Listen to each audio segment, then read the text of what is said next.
Pessoal, bem-vindo a mais uma aula. Na aula de hoje a gente vai falar um pouco sobre a organização da memória dentro do microcontrolador que a gente está utilizando. Mas antes vamos comentar, né, os conceitos básicos de memória e quais são os dois tipos principais de memória. A memória, fundamentalmente, ela é um conjunto de elementos de hardware, né, na qual armazena informações, que são aqueles bits, né, tensão alta e tensão baixa, que foi comentado na aula de bits. Então aqui a gente pode ter uma associação, né, de 8 elementos que estão armazenando bits 0 ou 1, e esses 8 elementos vão compor um byte. Porque o byte ele é a sequência de 8 bits. Geralmente, as memórias nos microcontroladores e computadores são divididas em células de 1 byte, que são 8 bits. E essas células podem ser organizadas de maneira sequencial para armazenar alguma informação. Então, podemos armazenar uma informação de 16 bits, agrupando 2 bytes, 32 bits, agrupando 4 bytes, e assim por diante.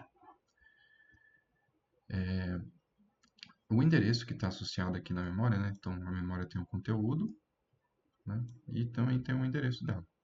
O endereço dela está associado à sua posição física dentro do microcontrolador. E a CPU usa esse endereço para acessar a informação. Dentro do microcontrolador, a gente tem dois tipos básicos de memória. Tem a somente leitura, que a gente chama de memória ROM. Então, as memórias flash estão inclusas nessa característica aqui. E temos as memórias RAMs. Qual a diferença das duas, né? A memória de somente leitura, ela é uma memória não volátil, que significa que se você desligar o seu microcontrolador e depois ligar de novo, o conteúdo que está lá não é perdido. E, de forma geral, né, modo default do microcontrolador, que quando você faz o upload do código que você programou para o microcontrolador, ele fica, uma parte do código ali vai ficar salvo dentro de uma memória ROM. Então você faz lá o upload do código e você pode desligar o microcontrolador. Quando você ligar ele de novo, ele vai realizar o código que foi programado da última vez. Ela diz que é somente leitura, mas é possível fazer escrita também, né?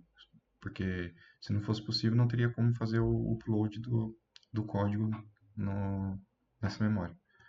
Porém, esse processo de escrita ele é bem devagar e também essa memória ela possui um número, tipo uma vida útil dela de processo de escritas, quantas escritas que podem ser feitas. Então, à medida que vai fazendo mais escritas, ela vai se deteriorando. E também temos as memórias de acesso volátil, né, que é as memórias RAM. Elas a memória de somente leitura ela tem uma escrita bem devagar, né? Agora na RAM o processo de escrita é bem mais rápido e então ela tanto escrita quanto leitura também é rápido. E as informações aqui são voláteis, quer dizer que se você desligar o microcontrolador, tudo que está salvo lá vai ser perdido. Então esses dois tipos básicos aqui de memória são que compõem o microcontrolador, sendo que a memória ROM geralmente tem muito mais espaço do que a memória RAM. E também temos outro tipo de armazenamento, né, que são os registradores. Comentei previamente uma das primeiras aulas dessa sessão que os registradores são conjuntos de flip-flops, e esses flip-flops são conjuntos de portas lógicas, e essas portas lógicas são conjuntos de associação de transistores. Então a gente está aumentando a complexidade, né, associando transistor para montar porta lógica, associando porta lógica para montar um flip-flop, associando flip-flops para montar um registrador. Então, um registrador de 8 bits, fundamentalmente aqui vai utilizar 8 flip-flops, sendo que cada flip-flop vai compor um bit, né? Dentro do CPU, né, geralmente esses registradores eles ficam pertinho da CPU e vão armazenar resultados de processos aritméticos, né? Então, ali vai guardar resultado de soma, de divisão, multiplicação, quando também os dados chegam da memória perto aqui do CPU vai momentaneamente no registrador. Então, tem aqui na CPU, tem os registradores de trabalho dela, né? Então, dentro da CPU vai ter os registradores dela. Só que também os periféricos, né? Imagina os periféricos, tem uns caminhos que chegam dos periféricos aqui, os barramentos. Lá nos periféricos, aqui vamos supor que seja o ADC, né? Que é o que faz a conversão de analógico para digital. Dentro dele vai ter um registrador de configuração. Esse registrador de configuração vai definir como ele vai funcionar, como ele vai trabalhar. Qual que é o tempo de amostragem, qual que vai ser a tensão de referência, quantos canais vão ser mostrados, quais canais. E de acordo com essas configurações que é feito, ele faz umas multiplexações com os outros circuitos, que vai fazer conexão com o pino físico, qual que vai ser a fonte de clock. Então são bastante configurações. Além disso, também tem os registradores que armazenam os resultados, né? Então aqui os resultados vão ficar no registrador, e esses resultados aí chegam lá para o registrador aqui do CPU. Então, os registradores são, em termos de armazenamento, são os mais rápidos, assim. Aqui a gente tem uma imagem de um zoom super ampliado, né, de um processador da Intel, antigo já, não me lembro o modelo, mas o que essa imagem mostra, né, que lá dentro do microcontrolador vão ter transistores, né, por dopagem de silício, né? E através desses transistores que estão na escala de nanômetros, né? Que a gente vão fazendo essas portas lógicas e as portas lógicas vão fazendo os flip-flops. Então, lá internamente no, dentro do processador vai ter esses registradores. Então, aqui já está um registrador de 8 bits, no caso, né? Como esse aqui já é antigo, né? Essa imagem aqui é de um processador antigo, né? 8 bits. Hoje é mais de 32 bits, né? 16 bits. É, falado tudo isso, né? Como que é organizada a memória dentro do STM, né? Então, aqui a gente tem uma divisão de memórias, né? Então, essas divisões, elas são realizadas já com uns padrões definidos pela arquitetura Cortex, né? Então, vários modelos de microprocessadores que utilizam a Cortex vão seguir esse mesmo padrão, né? Como se fosse uma ABNT, assim, dos microcontroladores, que tem um padrão a ser definido.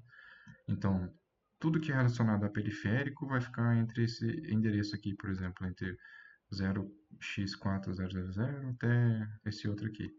Tudo que é relacionado a código vai ficar entre essa região aqui do endereço 0, né, com 0x2000. Então é um padrão que eles têm que seguir. Mas dentro desse padrão a gente tem uma parte associada que fica salvo o nosso código, né? E nosso código vai ficar salvo aqui, por exemplo, na memória ROM, né? Que no caso aqui é flash, memória flash e memória ROM. Aí aqui vai ter outras partes que não vão ser detalhadas aqui nessa aula. Mas o que importa aqui é que o código é salvo aqui nesse endereço aqui. E por default salvo na memória ROM, que é a memória flash. Aí a gente tem a memória RAM, né? Que é onde vai ficar salvo quando a gente cria as variáveis ali, né? Para armazenar a leitura do DC, para armazenar o resultado de alguma coisa, de uma operação matemática ali, quando a gente declara x igual a int cont, né? Se a gente declara int cont, vai ficar salvo nessa região aqui da memória RAM. Lembrando que essa memória, quando a gente desliga, né, a gente perde as informações que está aqui. Aí depois vem o mapeamento dos registradores de periféricos, né? Então aqui nos periféricos vai ter os barramentos, né? O APB1, APB2, HB1, HB2, e cada barramento desse vai ser expandido e vai ter os periféricos associados a eles, né? Então aqui vai ser expandido, que no próximo slide eu vou mostrar. Aqui tem uma região de expansão de memória, então se for realizar algum tipo de expansão com memória externa, né? Para esse microcontrolador a gente usa esses endereçamentos que está aqui. Aqui também é relacionado à expansão de memória. E aqui no último aqui são os registradores de propósito geral, de aritmética que a gente faz, por exemplo, quando a gente vai fazer programação em mais baixo nível, assembly, né? Os registradores vão ficar salvo aqui nessa parte aqui.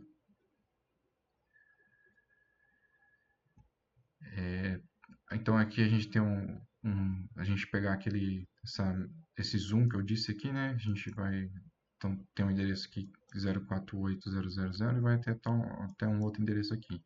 Então aqui dentro vai ter vários periféricos mapeados em regiões separadas de memória. Então pega um pedacinho para DAC 4, um pedacinho para DAC 3, um pedacinho para DAC 2. E aqui do GPIO também vai ter um pedacinho de GPIO-G, GPIO-F, GPIO-A.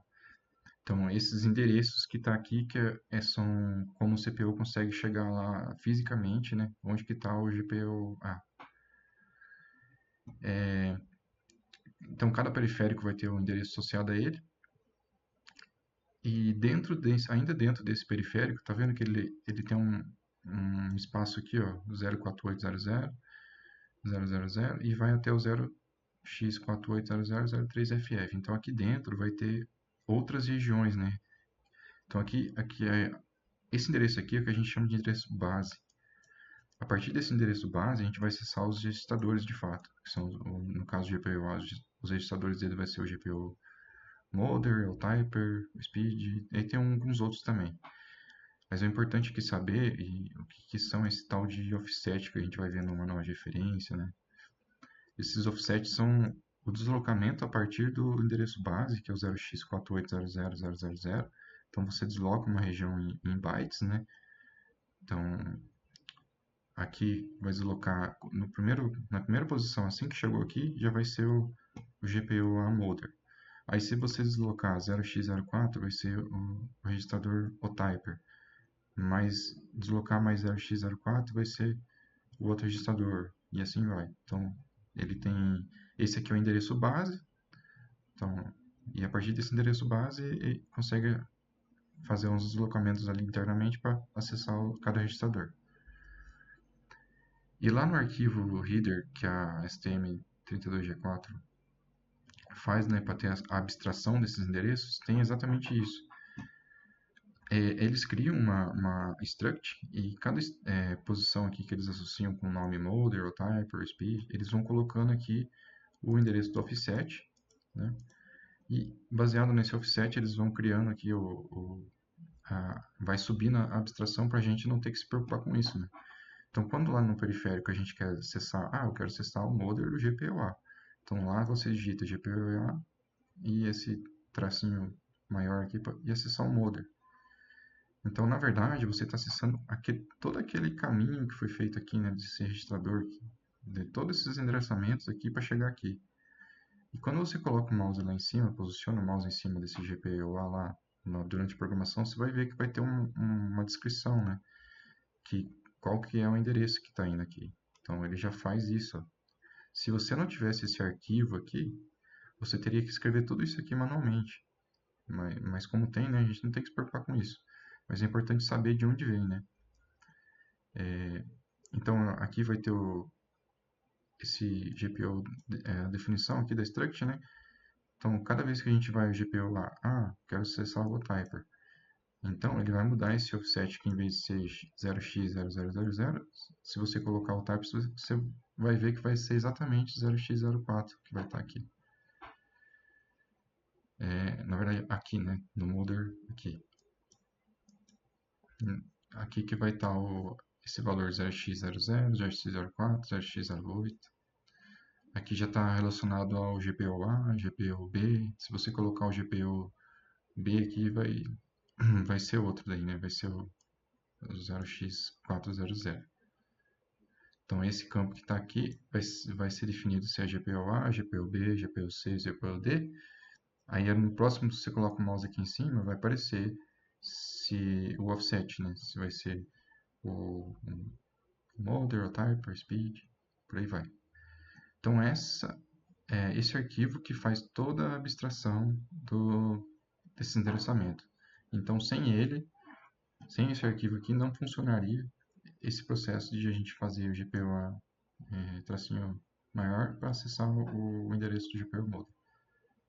Então, essa aula é isso, é só uma introdução à organização da memória.